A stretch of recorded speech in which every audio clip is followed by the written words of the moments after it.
sou Angélica, do Jardel. Este ano completamos 10 anos de casados e temos 4 filhos nascidos, né? O Miguel é de 9 anos, o Gabriel é de 8, o Rafael 5, vai fazer 5, e a Maria Rosa tem um ano e um mês. Nós vamos aqui falar com vocês um pouquinho sobre a educação dos filhos, né? O principal fim do matrimônio. E aí, desde já agradecemos, né, pelo convite e espero que seja de bom proveito, tá bom? Boa noite, pessoal. Boa noite. Então, o Padre Henrique nos convidou aqui hoje para vir falar sobre a educação dos filhos, primeiro fim do matrimônio. Muito bem. Então, assim, eu sei que a gente está numa continuidade de formações, de palestras, né? Esse é o 3º dia, teremos mais 2, né, ao longo dessa semana. Muitas coisas vocês vão ouvir já mais uma vez, repetindo, mas é importante, né, ouvir sobre uma outra perspectiva, de um outro modo, algumas verdades que são verdades fundamentais, que nos ajudam a orientar bem a nossa vida, né? Então, para a gente começar, vamos retomar alguns pontos, né? Primeiro, a gente precisa entender, quando a gente fala de educação dos filhos, precisa entender primeiro bem o que é isso, né? O que é educação, né? Quando a gente fala em educação, a gente está falando de quê? De ensinar a galera a fazer conta bem rápido, para ficar fera na matemática lá, ou quem sabe a ler inglês, espanhol, umas 2, 3 línguas, né? Talvez, quem sabe, estudar para ter uma ótima profissão, ou, sei lá, né? Melhor, uma coisa mais elevada, falar em latim, né? Rezar em latim, isso que é educação. Acho que não, né? Educação é uma coisa mais profunda. Ela diz respeito a nós sermos capazes de proporcionar ao indivíduo, aos nossos filhos, por exemplo, a capacidade de serem o máximo do que eles são chamados a ser. Realizar o máximo da sua natureza. Atingir o que a gente chama de perfeição. E para nós cristãos, essa perfeição não é só natural, né? É sobrenatural também, né? Então a educação é o processo que conduz a isso, que leva a isso, né? E aí, diante disso, a gente tem uma pergunta. Quando a gente fala, então eu tenho que ter um processo para fazer alguém chegar ao máximo da sua natureza. Mas esse negócio na natureza não tinha que ser natural, né? Tinha que ser natural. Por que alguém tem que ficar ensinando um ser humano a ser gente, né? Por quê? Se deixar ele não se vira, não?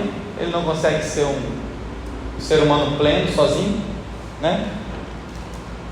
O ser humano não nasce bom, a sociedade que o corrompe, né? Se a gente largar ele, será que não vai dar um negócio bom? Quem tem filho sabe que não é bem assim, né? Tira a mão para ver, né?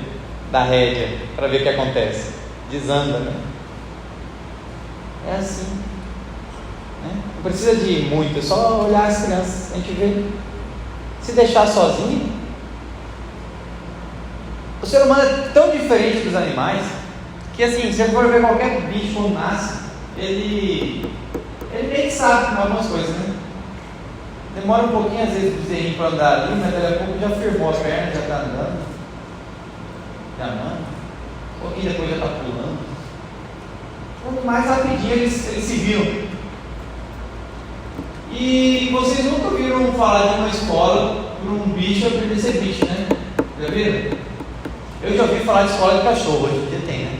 Só que não é para aprender a ser cachorro. Ninguém vai lá, cachorro, vou ensinar você a latir. Vai assim, au. Não é isso que a gente vê. Aí as pessoas põem o cachorrinho lá para ele fazer outras coisas, que inclusive que nem às vezes nem é tão comum do cachorro, né? Eu não tenho a menor ideia, mas deve ser umas coisas, né? Mas para ser cachorro não precisa. Para ser cachorro realmente não precisa pôr em escola nenhuma. Mas o ser humano precisa de alguém que ensine ele a ser humano. Até nas coisas mais básicas. Quem já viu um bebezinho? Né? Bebezinho é um bicho bem defeso, né? Ele tem bebê que precisa de ajuda até para mamar. Nem mamar no mão dele. Aí ele não sabe firmar o pescoço, demora um tempo, né? E se ele não firma o pescoço, aí depois tem que firmar todo o tronco aqui, porque ele demora um tempo ainda para aprender a sentar. Eita, muito tempo, né? 6 meses para aprender a sentar? 6 meses para aprender a sentar. Olha que coisa sofisticada que é sentar. E ainda é perigoso, né? Aprendeu o perigoso carinho. Verdade. Depois tem um tempo para ele aprender a gatinar. Aí ele aprende a comer. Aí você tem que ficar com cuidado se não se engasga. Até para se desenvolver fisicamente, como que os animais fazem assim, o ser humano tem que ter todo um processo ali, né? Tem uns que tem que ensinar, você vai lá, estimula ele, dá os primeiros passinhos e tudo mais. Então até a parte física, olha só. Mas, e o curioso e o engraçado é que quanto mais você ensina ele vai aprendendo, vai desenvolvendo, ele vai conseguindo fazer coisas sozinho, aí é que ele fica perigoso. Que aí ele quer atravessar a rua, quer pular no degrau da escada, quer subir no armário, quer pegar a faca e enfiar na boca. Quanto mais o bicho se envolve, mais risco de vida corre. É possível isso. Tem algum animal que quanto mais se desenvolve, mais tem chance de se matar? Acho que não. Mas o ser humano é assim. Os primeiros da dele, quanto mais se desenvolve, mais perigoso ele fica. Que coisa, né? Nós somos bem diferentes dos animais. Mas temos um problema que os animais não têm tanto assim. Há uma ferida na nossa natureza. A nossa natureza ela não se realiza sozinha. Ela precisa de ajuda. Essa ferida é devido ao pecado original. Há uma desordem que existe na alma de todos os que nascem. E é por causa dessa desordem que a gente precisa se ensinar. E vejam, fica fácil, né? Não é tão difícil entender que precisa ensinar um ser humano, né? Mas a gente está falando aqui de matrimônio, o fim do matrimônio e educação dos filhos. Tá, beleza. Todo mundo consegue enxergar que esse povo precisa ensinar. Mas a gente vive hoje num mundo tecnológico, globalizado, né? Porque as coisas hoje são muito mais fáceis que antigamente. Hoje a gente consegue terceirizar tudo. Não é não? Por que esse negócio de processo de educação tem que acontecer dentro de uma família? Dá trabalho demais. Esse processo de educação tem que acontecer dentro da família por quê? Não seria mais fácil terceirizar? Olha, antigamente as famílias elas tomavam conta de muita coisa. Elas produziam o próprio alimento, por exemplo, né? Você tinha que ter no seu quintal lá todas essas coisas. Dá um trabalho, né? Plantar, cuidar, regar. Hoje não, você vai no mercado e alguém fez isso para você. Você vai lá, pega e come. Antigamente, a gente costurava, as pessoas costuravam as próprias roupas, né? Dá trabalho, né? Hoje tem gente que faz isso. A gente vai lá na loja e compra a roupa pronta. Hoje a gente terceiriza as coisas porque é mais fácil. A vida fica mais cômoda, não é não? A gente terceiriza até a nossa própria saúde, né? Não precisa entender mais de ter aquelas ervas em casa, ter uma coisinha para fazer um chazinho. Não. A gente ficou ruim, leva no médico. Doutor, o que é para fazer? Sim, senhor, vamos fazer. Até a saúde a gente terceiriza. Então, por que a gente vai ter que ficar tendo trabalho de educar? Dá trabalho, não é não? Quem aí já educou ou está educando alguém aí? Dá trabalho, né? Para que se dá esse trabalho? Por que a gente não terceiriza? Como a galera que está querendo trabalhar aí, bota os filhos lá às 6 da manhã, Falo, ó, educa ele o dia inteiro para mim. Quando tiver noitinho eu volto para buscar, quero ele banhado. Entrega ele para mim banhado, jantado, eu levo para casa e pronto. E eu quero um cara bom, hein? Vem, não deixa esse moleque virar um bicho ruim não, eu quero ele bom. Não é mais fácil? Alguém pode falar, ah, mas é difícil, tem que ter muito dinheiro, né? Esses lugares que fazem isso são muito caros, né? Então, trabalhar. Tem uma outra solução. Você pode deixar na TV o dia inteiro. Aí também não dá trabalho. Tem programinha que ensina lá, fica lá ensinando um monte de coisa. Acho que não dá, né?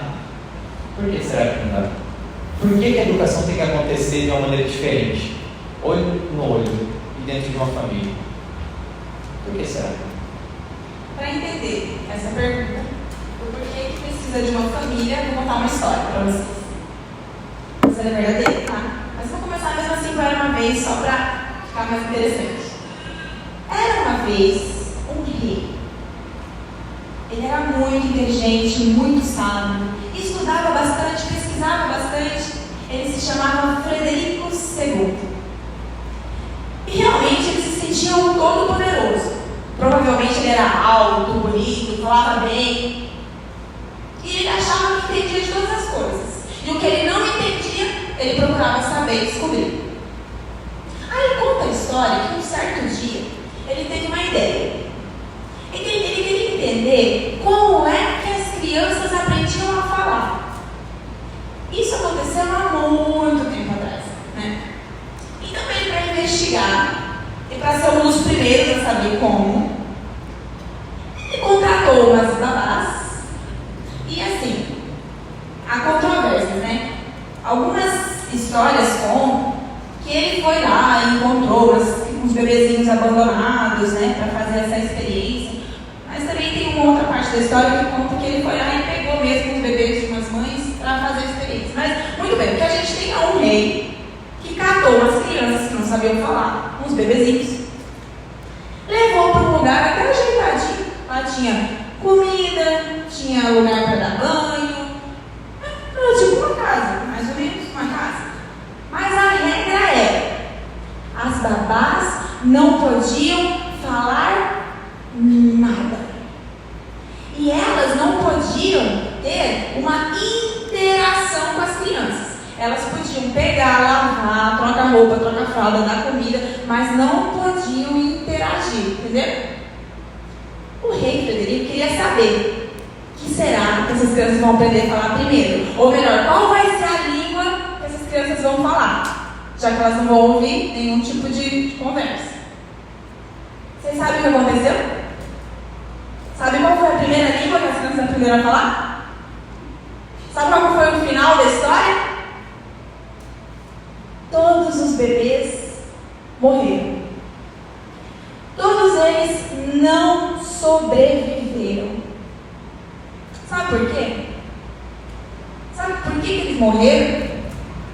Por falta de amor. Vocês, inclusive, sabiam que esse é um dos principais alimentos que as crianças precisam para se desenvolver? O amor. E esse não vende no mercado. Também não dá para pedir na internet. Não estão vendendo para ele. Mas voltando então nessa história do Frederico II, olha só. Ele descobriu que as crianças necessitavam de amor para, não só para aprender a falar, mas inclusive para sobreviver. E essa experiência maluca desse rei, ela veio nos ensinar o seguinte, que as crianças precisam de uma família, de um lar. O Fulton Sheen, bispo norte-americano, falecido, ele vai dizer também que é na família em que cada um pode ser o que é. Ou cada um pode ser olhado na sua singularidade. Levanta a mão para mim quem tem um filho. Levanta a mão quem tem 2 ou mais.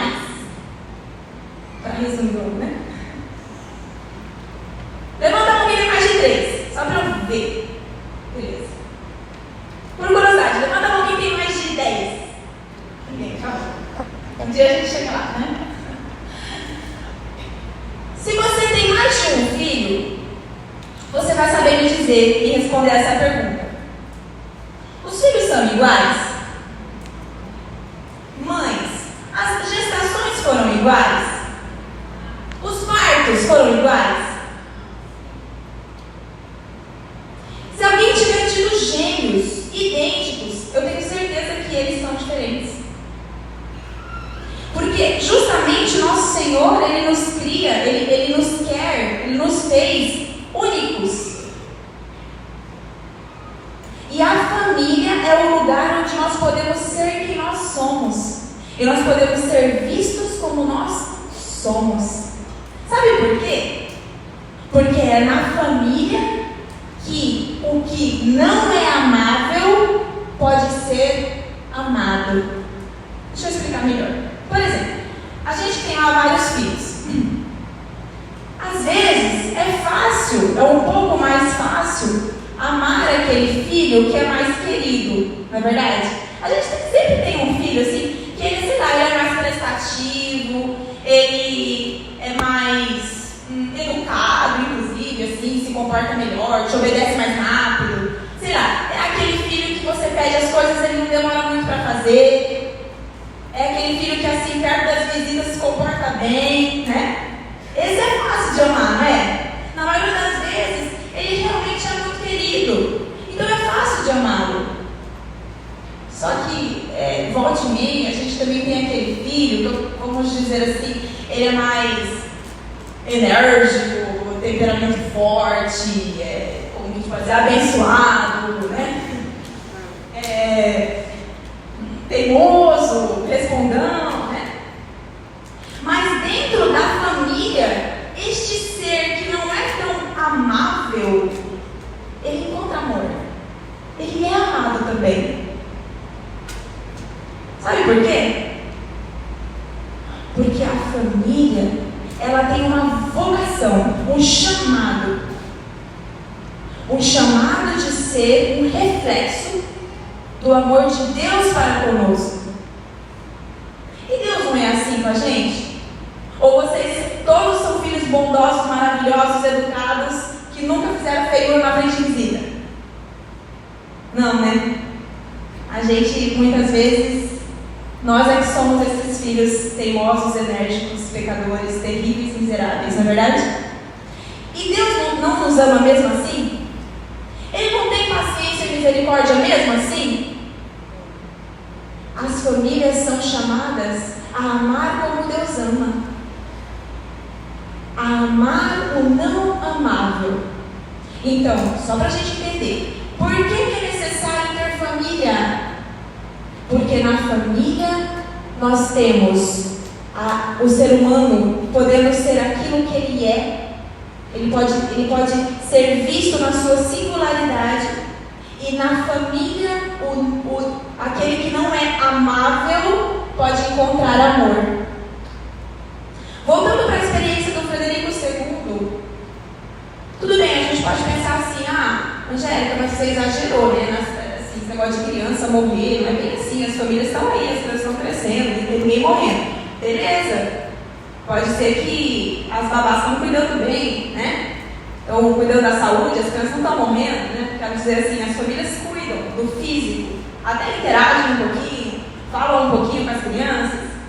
Mas o que pode acontecer nas famílias de hoje, muitas vezes, é até mais triste, que é uma espécie de morte espiritual. Pode ser que as crianças sobrevivam, mas que elas sejam como um bando de mortos-vivos.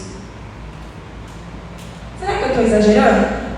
Não estou, né? Infelizmente não estou, adoraria estar exagerando, mas não. Se a gente parar para pensar quantas vezes a gente anda nas ruas e é isso que a gente vê. Pessoas quase mortas, não é? Mas, se as famílias responderem à altura do chamado delas, isso pode mudar. Isso é muito importante que ela falou, porque vejam, as relações que a gente costuma ver hoje na sociedade não são relações familiares.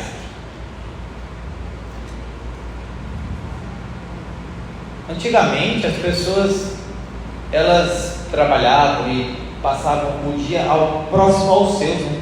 Geralmente, né? Eram sempre próximos das famílias e tudo mais. Hoje é uma distância muito grande entre as pessoas. As relações que as pessoas têm nos seus trabalhos, tudo mais, são relações em que elas são descartáveis. E a gente tem que cuidar para a gente não levar isso para casa, para a gente querer poupar tempo e esquecer que dessa singularidade que a Angélica comentou aqui. Cada um é um. E a gente querer fazer uma educação de rebanho, seja com 2, 3, 4 em casa, ou seja com quem, seja lá quem for, né? Não existe educação de rebanho. Isso não existe. Educação é um a um, olho no olho. É só assim que você pode realmente dizer para aquela pessoa exatamente o que ela precisa. Realmente, uma pessoa pode realmente conduzir a outra. É um a um. Como é que eu faço se eu tenho, sei lá, 4, 5 filhos? É um a um com cada um. Não é fácil não. É você marcando 5, 6, sei lá. Né? Você? Né? Você é de 2 também, né? Também ajuda, né? Enfim, a gente precisa realmente de ajuda. Mas veja, Deus ama assim. Deus criou cada um único, singularmente, e Ele está o tempo todo cuidando de você como na sua singularidade. O tempo todo Ele está falando uma palavra para você. A gente é que não ouve. O tempo todo Ele está falando comigo, particularmente, querendo me ensinar, querendo me mostrar, me amando. É a gente que não percebe. E a família é para ser essa imagem desse amor trinitário. Inclusive, o próprio Deus, quando Ele se encarnou, Ele quis se revelar dentro de uma família, né? Eu acredito que isso já foi dito muitas vezes, né? É ali, para mostrar que aquele amor da família é a imagem do amor trinitário, a imagem do amor do próprio Deus. E inclusive, aí entra a questão do matrimônio, né? Vocês sabem que o matrimônio é um sacramento de serviço, né? Sabe? São 2 os sacramentos de serviço. Quais são? Ordem e matrimônio. O que significa dizer que o matrimônio é um sacramento de serviço? Dá trabalho. Significa que você foi contratado e não estava nem sabendo. Você foi contratado para fazer um serviço. Não assinaram sua carteira, não? Você foi contratado.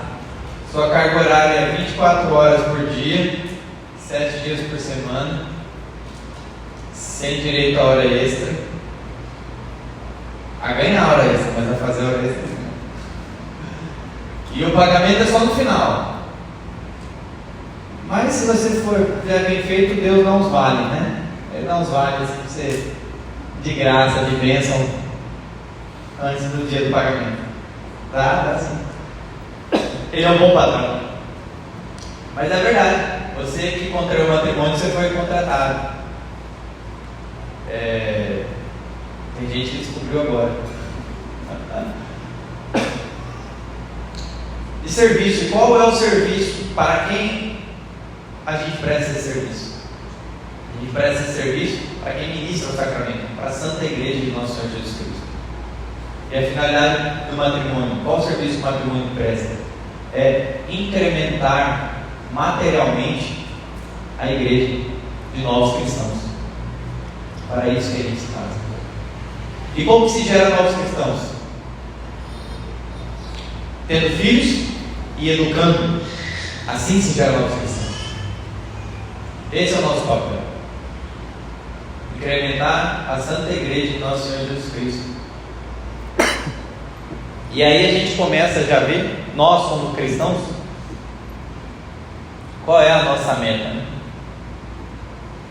Para onde a gente tem que levar os nossos filhos? Qual é a finalidade da igreja? é a santificação das almas. Para isso que a igreja está no mundo, né? Para levar o homem a uma condição divina, a santificação das almas. Se a gente está prestando esse serviço, então a gente também tem que fazer isso com aqueles que nos foram confiados. Veja, o Papa Pio XI, na década de 20 do século passado, ele emitiu uma encíclica muito importante sobre a educação, que todos não deveria ser esquecida nunca, chamada Divini Illius Magisteri.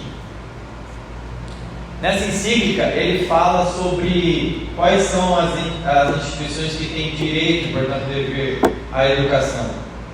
A primeira ele fala é a família, por direito natural. Se Deus deu o direito de uma família participar da criação de um ser que é para sempre, os filhos são para sempre, sabia? Uma vez que eles existem, eles nunca mais deixarão de existir. Então nós participamos da criação de um ser para sempre, né? Deus permitiu isso, é porque esse ser para sempre, Deus também quer ele lá em cima. Então, portanto, a família tem o direito e o dever natural de educar a criança. E a segunda instituição que tem esse direito e dever é a igreja, por mandato divino. Nosso Senhor disse: ide e fazei discípulos meus todos os povos, batizando-os e ensinando. Fazer discípulos, ensinar. Mas aí, e a escola, e o Estado, onde é que ficam nisso? O Papa comenta lá que o Estado, a escola, ou qualquer instituição assim, ela é apenas subsidiária, ela nunca poderá substituir a família na sua missão. E a família deve estar em harmonia com aquilo que manda a Santa Igreja. Esse é o fundamento da educação. Portanto, nós prestamos esse serviço, temos esse direito e esse dever, e esse é um dever grave. Deus nos pedirá conta disso, do que é que nós fizemos para isso, o quanto nós colocamos de energia para realmente formar nos nossos filhos aquilo que eles precisam para serem cidadãos do céu, que é para isso que a gente forma, que a gente ensina aos nossos filhos. Essa é a meta, esse é o bem que nós devemos almejar para eles. Só que aí tem um problema. Eu não posso querer um bem, eu querer um bem para o outro porque eu não quero para mim. Não dá. Como é que você vai vender esse peixe? Vai vender? Não vai rolar. Você tem que querer esse bem para você também. E esse é o segredo da família, né? É a gente querer aquele bem eterno para nós e querer com tanto amor, com tanta devoção, que os nossos filhos vão ver isso. Não é ensinando, vem cá, vou ensinar você a decorar os 10 mandamentos. Sim, mas não é isso que vai fazer diferença. É o quanto realmente eu quero, o quanto realmente com a minha vida eu sou capaz de mostrar para o meu filho qual é a hierarquia dos bens. O que é que ele tem que buscar em primeiro lugar? Qual é a meta? Qual é a finalidade? E essa é a parte mais importante, né? Tem que ser de verdade. E dá o que não tem. Meu sonho é que meu filho seja um grande devoto de Nossa Senhora. Mas não adianta nada querer se você não for. Mas olha, eu queria tanto que meus filhos fossem generosos, fossem crianças pacientes. Aí você só vive nos berros, né? Só grita, não tem paciência para escutar nenhuma criança, não tem paciência com choro, generosidade passa longe. Como é que a criança em desenvolvimento vai ser algo que você não é? E tem mais uma coisa. não adianta parecer, tem que ser. Porque uma coisa que criança sabe é reconhecer incoerência. Parece que eles têm um radar assim. Não adianta falar. A gente tem que fazer. É aquela coisa, tem 2 filhos, 2 guritos. Aí eles estão lá, um batendo no outro, sei lá, o mais velho batendo no mais novo. Não adianta nada você socar a mão no orelha do mais velho e falar um baixo no seu irmão. Consegue perceber? Não estou dizendo que às vezes, né, a gente não dá uns escândalos, não estou dizendo isso. Mas vocês conseguem entender que você não vai ensinar uma criança a não ser grosseira se você é um grosseirão. Não tem como. Ai, meu sonho é que meus filhos, eles rezem o terço muito bem rezado. Aí você vai lá e o terço é a última coisa que você faz e vai dia sim, dia nunca e nunca mais faz, entendeu? Não tem como. As crianças, elas farejam incoerência. Ai, meu sonho é que meu filho tenha amizades verdadeiras, que ele tenha bons amigos. Aí você recebe visita, na hora que a sua amiga sai, você vira pro marido e começa: que ela, porque isso, porque aquilo, entendeu? Não adianta, as crianças estão vendo. E criança é uma coisa, né? Parece que eles têm um ouvido para essas coisas, que é bom de escutar conversa de adulto, né? E nem adianta falar para escutar, que eles escutam tudo e podem ter certeza que escutam mesmo. Eles não escutam às vezes quem chama, né? A gente vai lá: Miguel, vai tomar banho, Miguel. Eu não escuto. Miguel, pelo amor de Deus, vai tomar banho. Não, isso eu não escuto. Mas experimenta falar uma coisa que ele não pode saber. Menino do céu, ouvido fino, escuta tudo. Os nossos filhos sabem quem nós somos. Que tipo de adulto você quer que o teu filho seja? Tá, quem tem filho mais velho, então? Que tipo de marido você quer que o teu menino seja? Provavelmente, ele vai tratar a esposa dele como você trata a sua mulher. Que tipo de mãe você quer que a tua filha seja? Provavelmente, ela vai ser bem parecida contigo. Que tipo de amor você quer que a tua criança dispense a nosso Senhor Jesus Cristo?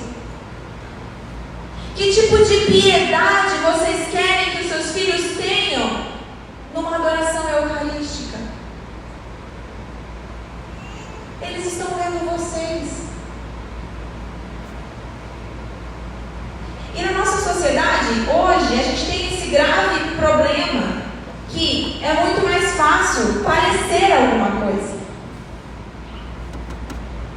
Nós estamos assim muito visuais, né? A gente vê o exterior e acha que é aquilo, né? É a mesma coisa que pegar uma foto de família. Ó, quem tem vários filhos sabe, é difícil tirar foto de família, né? Você conseguir tirar uma foto única em que o bebê não está chorando, o mais velho não está com a cara feia, o do meio não está fazendo assim e o mais novo não está com a mão no nariz, né? É difícil. Tudo bem que às vezes a gente consegue, né? Aí quando consegue até lá no quadro, né? Mas assim, geralmente não é isso, né? Geralmente o mais novo está com o dedo no nariz, o bebê está chorando, o mais velho está bravo, né? E o mais novo fazendo, e o do meio fazendo graça. Ou seja, nós temos que nos preocupar menos em parecer algo e nos preocupar mais, dar o nosso sangue, suar para sermos quem nós sonhamos ser. Quanto tempo a gente perde parecendo ser uma boa mãe, né? Ou parecendo ser uma família maravilhosa. Mas sabe aquela hora que o portão fecha e a gente entra para dentro? Ali os nossos filhos estão vendo como é que a gente serve a mesa, como é que a gente responde ao esposo, como é que a gente reage quando a gente está endividado. Os nossos filhos estão olhando como é que a gente cuida do bebê quando o bebê está fazendo birra. Eles estão de olho em tudo o que a gente faz. Então não adianta parecer querer amar a Jesus, parecer querer ser um bom católico. Não adianta nada. Porque veja, se a gente não engana nem as crianças, muito menos enganaremos nosso Senhor. Não é verdade? Que conhece o fundo do nosso coração. Então, nós precisamos não desperdiçar o nosso tempo querendo parecer ser alguma coisa, mas sim lutando para sermos aquilo que nós devemos ser. Respondendo ao nosso chamado de família, de mãe, de pai. É importante notar que, para responder esse chamado, a gente tem que fazer algumas coisas. Porque geralmente eu costumo ver que os pais eles sabem muito bem, conhecem os defeitos dos filhos, né? Olha só o Thiago. Só que eu vou contar uma coisa para vocês. Eu descobri, quando eu descobri, eu falei, como é que eu não sabia disso? Talvez alguém não saiba. Reclamar não muda nada. Então eu reclamar que meu filho é bagunceiro, você é bagunceiro. Oh meu Deus, quem me bagunceiro? Isso não muda. Que menino desobediente. Que menino grosseiro. Que menino egoísta. Reclamar não muda nada. Tem gente que vem assim e fala, eita, mas lá em casa, olha, aqueles meninos são muito bagunceiros. Aqueles meninos ficam me chamando o tempo todo. Como se estivesse lamentando o fato de ter que dar atenção para isso. Não, peraí, mas, né? Se eles fossem tudo certinho, não precisaria de você. Se eles estão com isso aí, e se você tem que dar atenção a isso aí, quer dizer que você é útil. Coisa boa. É bom ser útil, não é? Eu prefiro ser útil. Né? Deus nos coloca nessa vida enquanto a gente é útil. Quando a gente não for mais, né, não serve para mais nada, tá embora. A gente tem que aproveitar, ser útil. A gente precisa gastar tempo e dar atenção para essas crianças. Reclamar não basta. E saber dizer não é uma das coisas mais importantes que um pai e uma mãe têm que aprender a fazer. Porque é o não que vai, inclusive, dar para essa criança um senso da realidade. Crianças que não ouvem não, que não têm limites, hoje são os delinquentes de amanhã. Crianças que não aprenderam a respeitar a autoridade dos pais, são os que vão desrespeitar a autoridade policial amanhã. Por quê? Porque ninguém ensinou para ele que ele tem uma realidade que não depende do gosto dele. Mas eu quero, tá? Mas eu gosto disso, tá? Mas querer não é poder.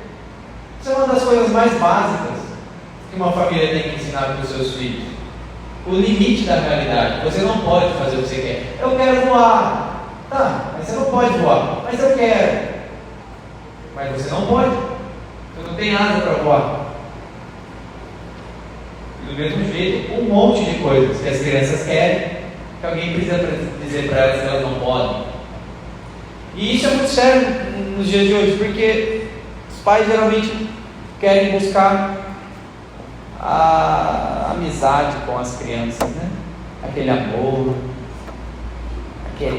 aquela parceria, aquele vínculo afetivo. Só que isso vai durar enquanto você for útil para os afetos dele. Quando os afetos dele se moverem para fora de casa lá na adolescência, já era. Não adianta querer buscar o amor se não houver um alicerce antes, chamado respeito. Primeiro, respeito. Então, o respeito aos pais é o que fundamenta o amor. Inclusive, é o mandamento de amor ao próximo mais importante, não é? Porque os mandamentos têm uma ordem, né? Os 3 primeiros dizem respeito a Deus, os outros dizem respeito ao próximo, e o primeiro desses outros é qual? Honrar pai e mãe. Porque se não tiver isso, vai dar tudo errado. Quem não honrar pai e mãe, com certeza cometerá, ou provavelmente, ou estará encaminhado para cometer os demais. E isso tem que dirigir as nossas correções com os nossos filhos, né? As correções, aquilo que os limites que a gente dá, a gente tem que ter em vista isso. Não é um descarrego da minha insatisfação. Eu vou corrigir essa criança porque eu vou descarregar nele a minha insatisfação. Sei lá, pelo meu dia de trabalho, pelas pessoas que estão pisando no meu calo, as ingratidões que eu estou sofrendo, as injustiças, eu vou descarregar nessas crianças aqui agora. Não é isso. Os nossos filhos precisam da nossa atenção. Até toda atenção, todo movimento que a gente faz, a gente tem que lembrar da finalidade. Para que a gente está fazendo aquilo? Porque a gente tem que levá-los para o bem deles, é para formar neles a melhor versão deles mesmos. É para isso que a gente educa, né? Diz aquele Salmo 126, né? Várias coisas, mas diz assim: se o Senhor não edificar a casa, em vão trabalham os que a constroem. Se o Senhor não vigiar a cidade, debalde vigiam as sentinelas. É inútil levantar-vos antes da aurora e atrasar até altas horas o teu descanso, para comer o pão de um duro trabalho, pois o Senhor o dá àqueles que o temem até mesmo quando dormem.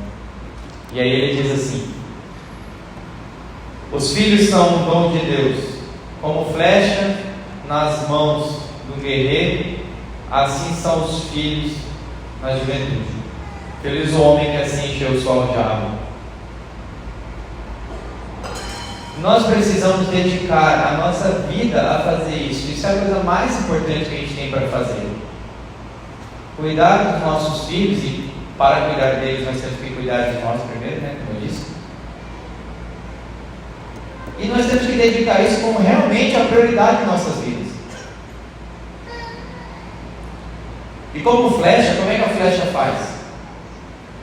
Você pega a flecha, você tem que lançá-la, não é? Aí você pega essa flecha e você tem que aplicar nela uma certa tensão, não tem? Você coloca ela no arco e aplica a tensão. Essa tensão são todos os esforços que a gente faz. Os esforços que a gente faz para trabalhar, para corrigir, para perder tempo conversando, tentando arrumar soluções para os problemas difíceis que as crianças apresentam. Problemas difíceis, tem coisa de quebrar a cabeça. Você fala, como é que vamos resolver isso? Tem muito disso. Para você fazer essa correria hoje, né?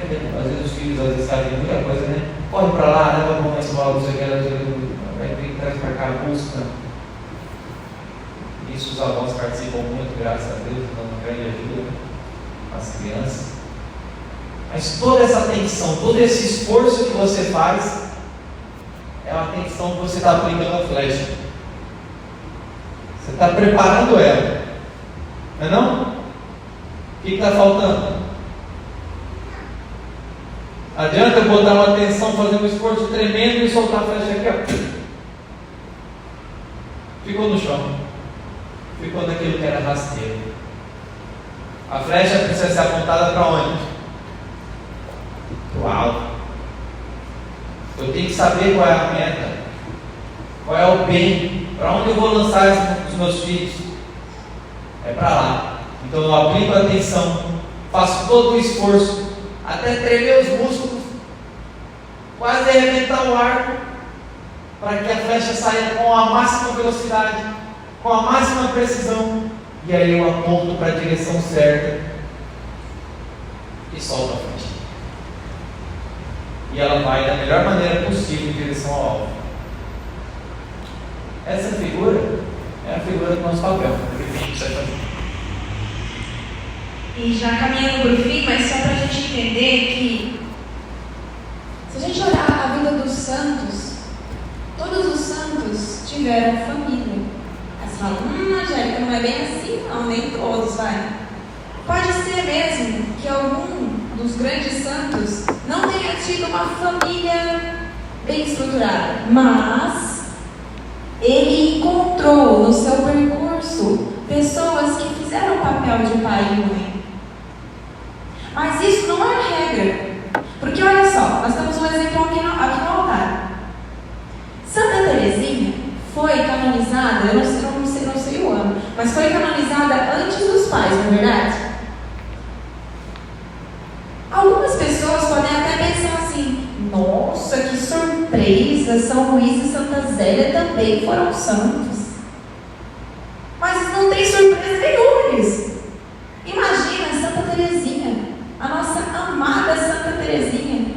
É claro que ela teve uma excelente mãe e um querido pai.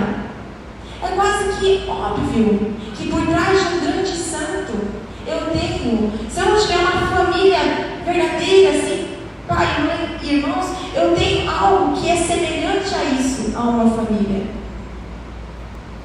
Os santos só amam o tanto que amaram, porque eles receberam sementes de amor.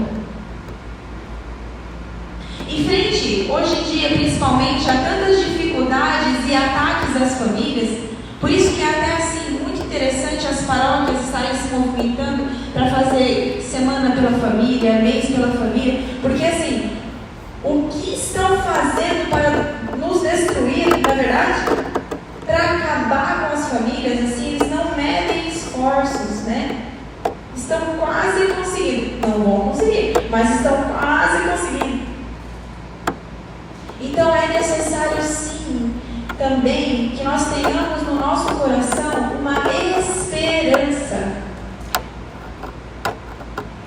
Nós não podemos titubear frente às dificuldades que a gente vê em notícias, ou na casa do vizinho, ou até mesmo dentro da nossa própria casa. Sabe aquele dia difícil, que quase nada do que você pensou que ia acontecer, acontece? Sabe aquele dia que assim você perdeu a paciência, aquele dia que as coisas não deram certo? Nem nestes dias nós podemos perder a esperança.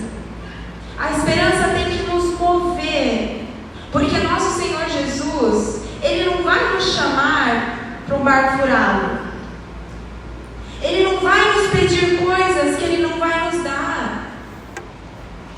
Se por um acaso algum de vocês estiver passando por um grave problema familiar, sei lá, quando eu falo grave problema familiar, eu fico pensando assim, adolescência dos filhos, né, alguma coisa assim. Se algum de vocês estiver passando por algo assim, ou então com filhos que já saíram de casa, não percam a esperança. Nosso Senhor não vai nos abandonar. Na hora que tiver tudo muito difícil, eis que Ele mandará consolo. Quer ver um bom exemplo disso? Olha o Evangelho de domingo passado. Vocês se lembram do Evangelho do domingo passado? A visitação, né? A gente celebrou a Assunção, e aí a gente foi proclamado o Evangelho da Visitação. Aí, só para terminar mesmo, vamos meditar junto nesse Evangelho. Tentem acompanhar comigo. Nós tínhamos a Virgem Maria, que tinha acabado de conceber o Filho de Deus, certo? Ela era uma menina e estava grávida. Mas ela também ficou sabendo, no mesmo momento da anunciação, que Santa Isabel estava esperando um bebê com mais ou menos 6 meses, certo? Pela tradição, a gente sabe o que aconteceu com Santa Isabel. Santa Isabel era já uma senhora, uma velhinha, e ela estava grávida, de 6 meses. Mas mais do que isso, Santa Isabel passou uma vida inteira de vexações, de humilhação, de calúnia. Por quê? Porque naquela época quem não concebia era vista como miserável, pecadora, não é verdade? Então veja, aquela senhora tinha sofrido a vida inteira tristeza, abandono, humilhação, e aí ela ficou velhinha, sem forças, e concebeu uma criança.